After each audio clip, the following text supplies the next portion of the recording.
Well, hello, ladies and gentlemen, and welcome back to Grizzly Bear Sims YouTube channel, and welcome back to Lone Oak Farm. This is episode number 10, and well, I recorded this episode a little bit ago, and I decided that I was going to kind of change my thoughts, change my mind around a little bit on what all I was going to talk about and what we were going to do, and then I sort of it dawned on me that well, I've got this thing called Follow Me, and what a wonderful mod that is, actually. And especially if you're trying to move a storyline and everything around, this is a wonderful mod to obviously have. And so I thought, well, we'll get Billy Bob to do just that, follow me around our grass field here. Now, we're collecting this grass. We've cut it.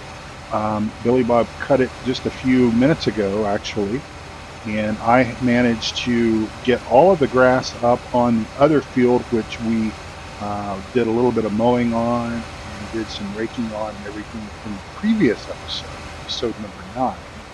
And so we're back hard at work, same game day. And I know kind of unorthodox way of maybe raking this grass, but hey, it no, it's not hay, it's actually grass, but this is going to work out just fine in the long run. Now, I may have underestimated the amount of grass that I had talked about potentially getting off of that other field over there. I think I was saying something along the lines that if we got like 80,000 liters off of that field, that I would be happy. I was not real sure what I was thinking. I think we're getting close to 300. I think we got 300 and something thousand liters off of that field, and it's quite possible that we're going to get another 100 plus off of this field, I think. Now, of course, as I had mentioned in the previous episode, we're not we don't have these fields fertilized up to their full potential. We decided, I spoke it over with the boys, and we decided that basically we needed to get the grass in the bunker. We needed to get that grass dried and in the barn as hay, more than we needed to wait for optimum conditions and optimum yields. There'll be time, plenty of time, I think, later this summer for more grass cutting, whether that be for chaff, and I really think that any future grass cutting that we do will most likely be in the form of hay. Now, it's possible that we've got not really playing this to a budget or anything.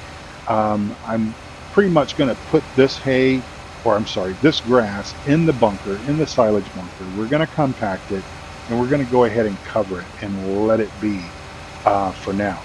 And if we feel that we're going to need more silage for the springtime, then certainly what we will go through over the course of this year and early next, if we play this map multiple years, then what I will do is we may bale silage for fermentation reasons and everything, and not worry about that, because we only have one bunker on this farm, so it really doesn't give us the ability to do any more than that. If we run, to my knowledge, unless seasons has changed, if we don't cover it, if we don't compact it and cover that grass, and if we do get rain, we're going to potentially lose it. I don't think that just by putting the grass in the bunker, it's going to protect it beyond losing it.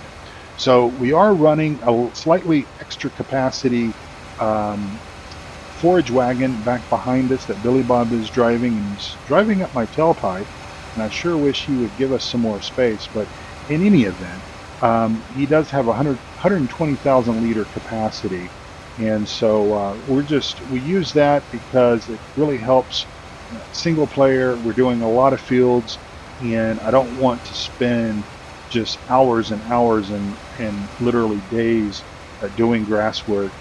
My friend Doug Zorley literally enjoys grass work, and I enjoy grass work as well. I've said this many times. One of my favorite things to do is grass work, is mow, is tedder, rake, bale, um, collect, etc. But we've got a lot of things to do. We're going to get some additional warm weather, and that soil temperature is going to come up. We need 50 degrees to be able to start putting our corn in the ground, as well as our soybeans. And so, and of course, we need something like 60 or 61 before we can plant that cotton field. We'll get there, I'm sure of it.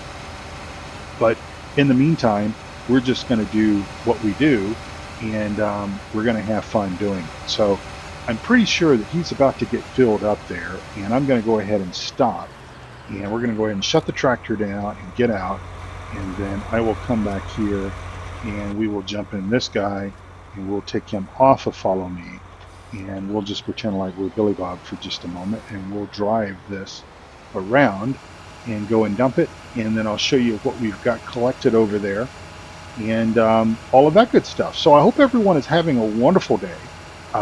If I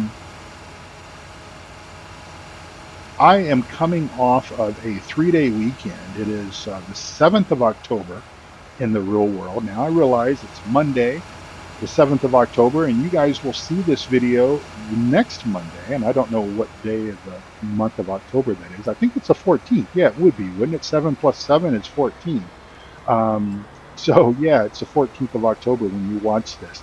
But I've had a wonderful 3-day weekend with my best friend, my wife, and it was my birthday. I hit level 53, guys, level 53. Yeah, turned 53 years old on Friday, October the 4th, and my wife and I, we went down, we took the day off, and I didn't do any gaming the entire weekend. We just had fun, did some projects around the house that I'll tell you about here momentarily. But on Friday, we went down to Colorado Springs, or actually more accurately, we went down to Manitou Springs. Manitou Springs is sort of at the base of Pikes Peak, and if you've never seen Pikes Peak, it is America's mountain, and it is truly beautiful. I have summited Pikes Peak once in my life. I tried summiting it one other time and failed, but it is a wonderful mountain. It's a beautiful mountain. I've driven to the top a number of times, and I've taken the Cog Railway up a couple of times as well. It just does not get boring at all. And so, in any event, we had a great time. Went to a little mining museum down there as well, and sort of looked at some of the old machinery and some of the old processes and everything that many of our forefathers that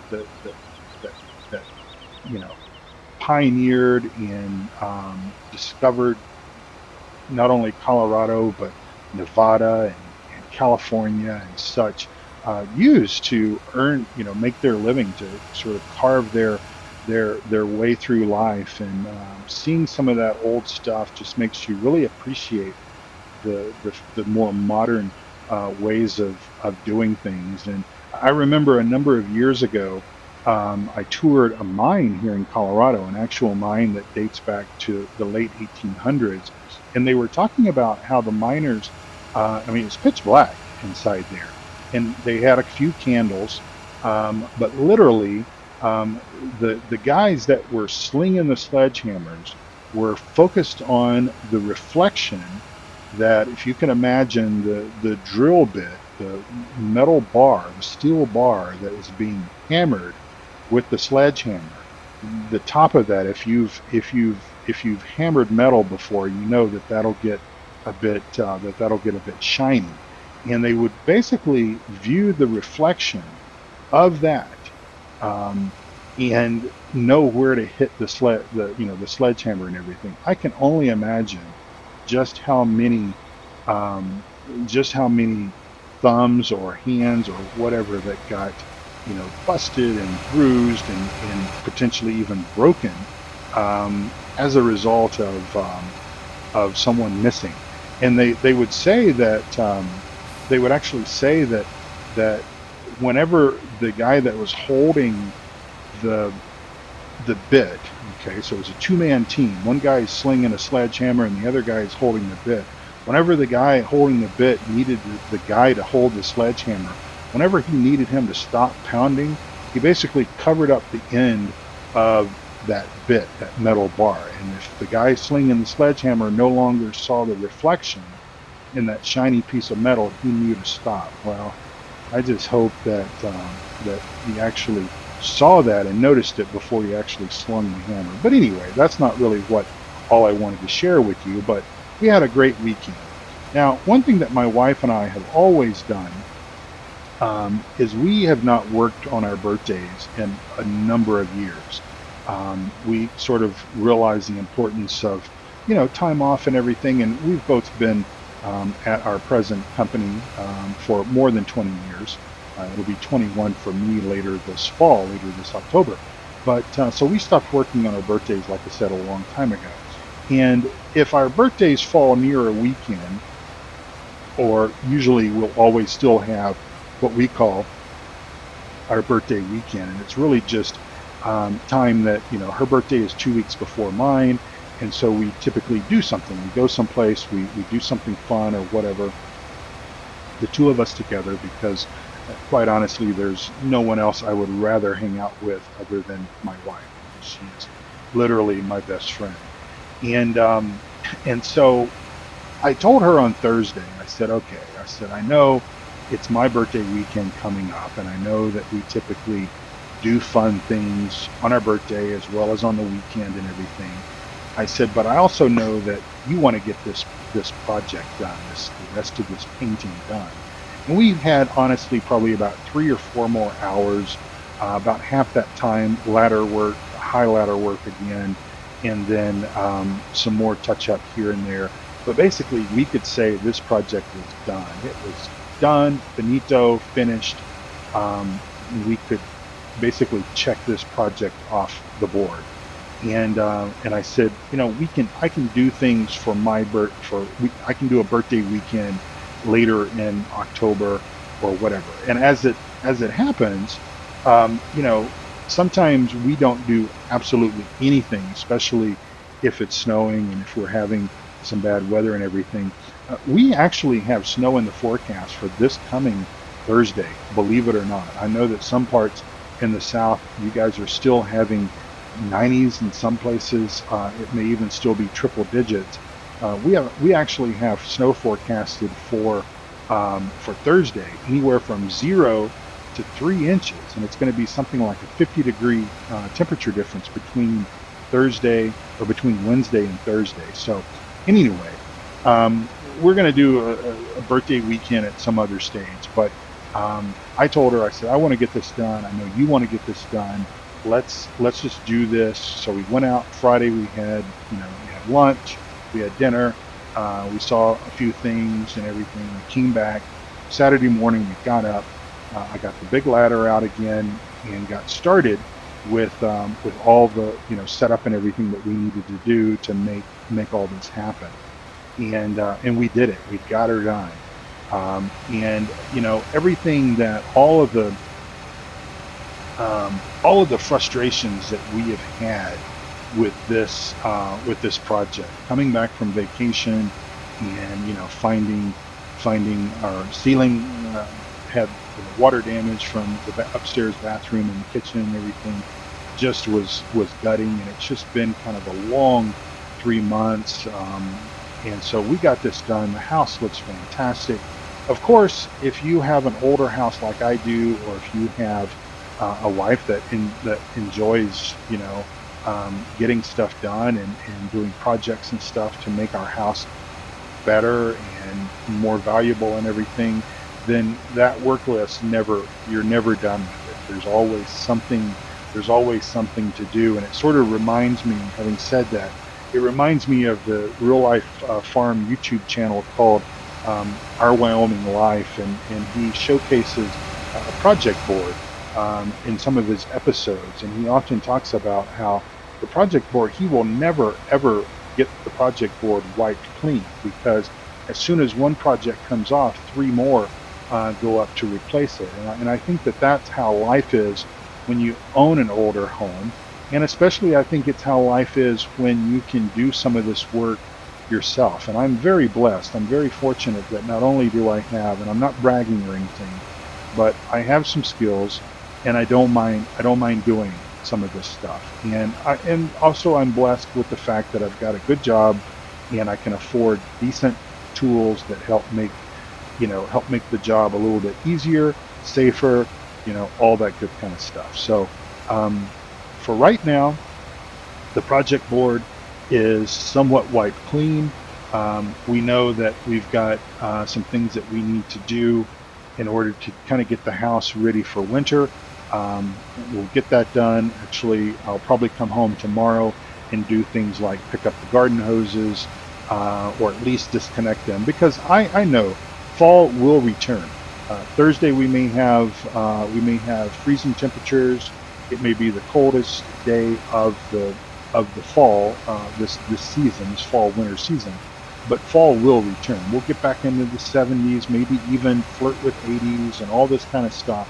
I really don't think that this is any sort of sign that winter is going to arrive on Thursday, and we're not going to see the thaw until April. I don't think that's what this means at all. This is just an early thing. We've had snow much earlier. We've actually had snow in Denver on my birthday before, and so yeah. So that's how things are going to go.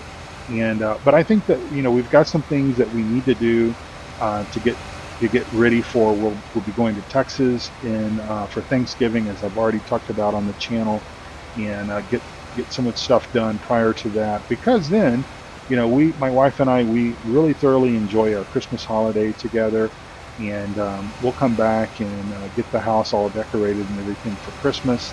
And really, for two people that don't have any children, we really enjoy Christmas. We enjoy the traditions that she and I both grew up with, of course, on two different continents, two different countries, and everything. But a lot of it crosses over, and we bring in a lot of traditions that were in my family as I was growing up, as well as traditions that was part of her family growing up. And it's just a really fun time, and we quite enjoy it, because quite honestly, by the time that the holidays roll around, she and I are both just so frazzled from work projects, and this year especially, 2019, as I've said before, has not been a good year for either of us. We've both lost our moms, and as far as I'm concerned, 2019 has just really sucked.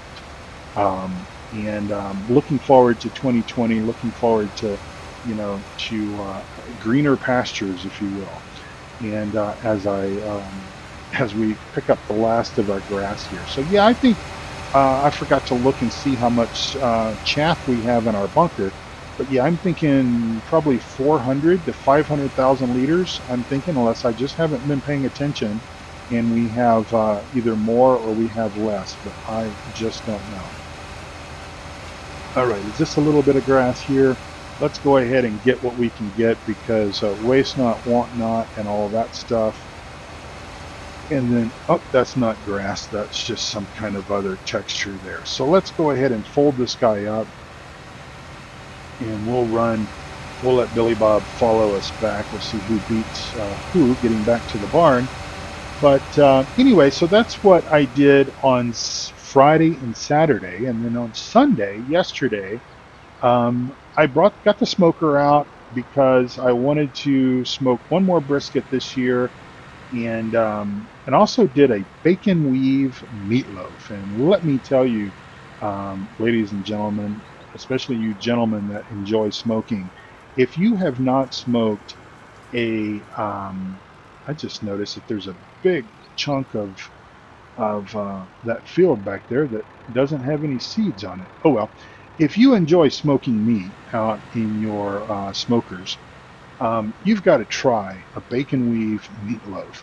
I made a big one. I took 3 pounds of ground meat, a package of bacon, about a cup and a half of onions, some seasonings that I typically rub with my brisket and everything. I put that into the ground meat, an egg, no, 2 eggs, and some other seasonings. Just kind of opened up the cupboard and just grabbed things. that I thought might be nice in there. Also sliced up a couple of jalapenos and put all this into the mix. Mixed all this up, and then basically kneaded it all together. And let me lift up these. Billy Bob forgot to lift the pickup there. But anyway, kneaded all this together, and then rolled out the ground beef into a large log. It's about 3 inches in circumference and maybe about 6, 7 inches long and length. And then I put my bacon weave together as I'm trying to back and talk. I still can't do that, folks. Just can't do it. And put the weave together, put it on there. It didn't fully wrap all the way around, but I wasn't worried about that. I put the gap in the bacon down at the bottom, and I threw it on the smoker about 4 hours after what am I looking for here? There we go. About 4 hours after I put the brisket on. I don't like to touch my brisket for 4 hours. I don't like to touch the smoker for 4 hours. I don't like to do anything to the smoker until the brisket has been on for 4 hours. Then at 4 hours, I will start spritzing the brisket. I will, if I need to add charcoal, if I want to add something else, some other meat or whatever, I'll do that at the 4 hour mark. But I won't do it prior to that. Just kind of my way of doing things. And so at the 4 hour mark, I put the meatloaf on there. I kept it in the fridge until then. Put the meatloaf on there and let it do its thing. And threw another piece of pecan on the pit. Nice smoke. It even had a smoke ring to it. I was surprised. And and it took about 2.5 hours or so, 2.5 to 3 hours. By the time the meatloaf was ready, I needed to add some more charcoal, add some more water to the pit, and boy, let me tell you what, that thing was incredible. The bacon flavor had seeped into. Am I making any of you guys hungry? Sorry if I am, but the bacon flavor had seeped into the loaf, into the meatloaf portion, as you would hope that it would. And of course, the onions, the jalapenos, the other seasonings that I use just all help to accentuate the flavors and everything. So let's see what we've got here. We've got 591,000 liters of chaff. And the other thing I want to point out to you is, look, there is no leakage here. I don't know if Giants. I don't know what they improved about the silage and the chaff, the silage bunkers between 17 and 19. But I know that, and I don't know, maybe this was just a Bullet Bill Oxygen David thing, but I know that there was some issues with chaff leaking in some of the bunkers early on in 19, and of course it plagued mini maps in 17. And it was just so annoying to see the chaff spill underneath the concrete. But I really didn't do a whole lot of chaff work in this fashion in 17, and I think primarily because I got burned out on it because I did so much of it in 15. But this seems to be working a little bit better. And what I'd kind of like to try to do is get that valley filled in back there, and then just kind of have this be a little bit of just a slope towards the back as best as possible. And I'm going to minimize my HUDs here so that I can kind of get a screenshot, because I think this will kind of tell this story right here. So we'll do that. And then, ladies and gentlemen, we're coming up on 24 minutes, and I'm going to go ahead and start wrapping this thing up because, well, I think I've told you everything that I need to tell you for this episode anyways. And just thank you all so much for watching. I really do appreciate it. And I hope you all have a wonderful, wonderful week ahead.